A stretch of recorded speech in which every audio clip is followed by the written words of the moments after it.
Hi, my first school friends. Welcome to Mary's Story Time.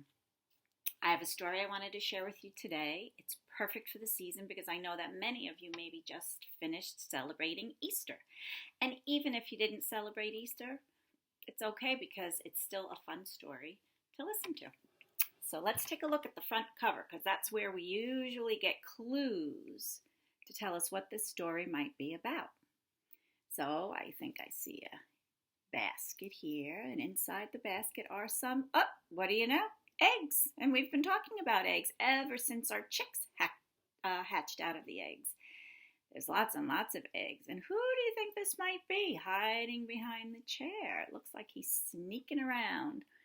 I see a little chick and some other little Eastery type decorations and things. So that tells us a few clues about what this story might be about. And let me tell you the name of the book. Do you remember that grown-up word that we use that means the same thing as the name of the book? It's the title. And I bet you guessed it. Good for you. The title of this story, the name of the story is The Night Before Easter. Let's see what happened. Here's our bunny friend. And there he is. Looks like he's pushing a wagon or a wheelbarrow full of eggs. All right, take a look at the picture.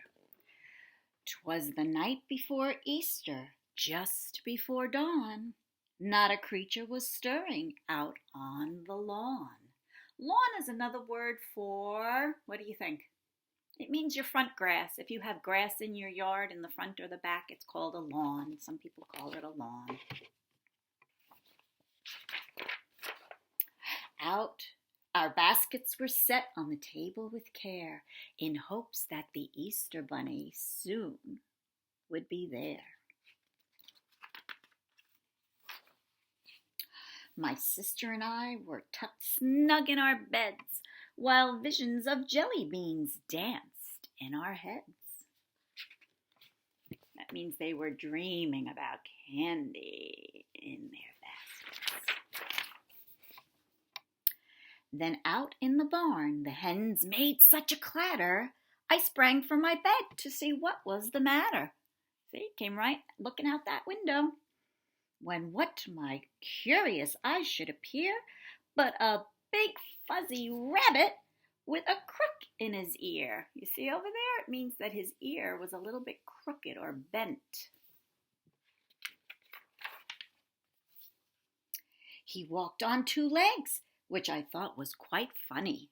No rabbit could do that except the Easter bunny, of course. He sniffed at a pansy, a tulip, a rose. He jumped over a shovel, a rake, and a hose. Then up to our house in just a few hops, he came bearing chocolates and striped lollipops. Got lots of delicious things there. As I sat on the stairs, not making a sound, that swift dapper bunny sprang in with a bound. His soft fur was spotless from his head to his toe. His vest was all checkered, his tie in a bow. His eyes, how they sparkled. His tail, His eyes, how they sparkled. His whiskers, how merry. His tail was like cotton, and his nose like a berry. He made not a sound, but went straight to his treasure, filled up our baskets, adding more for good measure. Chocolates and chicks and candy galore spilled from our baskets and onto the floor. Oh my goodness, look at all that candy. And just when I thought that the bunny was done, he picked out some eggs, looking over each one. He carefully hid them on couches and chairs, the mantel, the bookshelf, and under the stairs.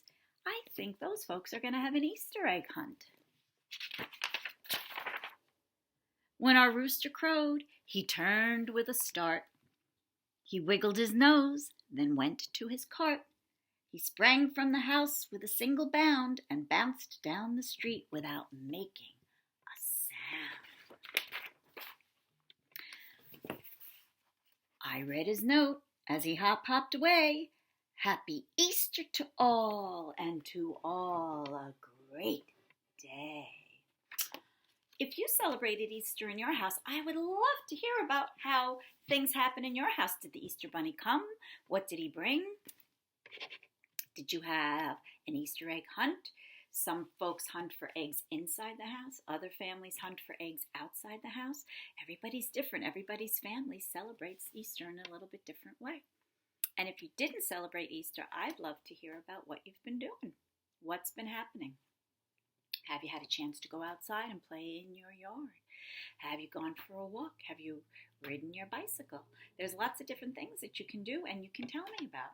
So have your grown-up email Mary back so that I can hear about all the wonderful things you are doing. I'm going to say goodbye now until next time. And remember to keep reading books. And remember, in pre-K, we read the pictures, right? You don't need to read all the words. You read the pictures and you make up your own story. And that's how you use your imagination and your creativity to make your own story up. Alrighty, bye until next time.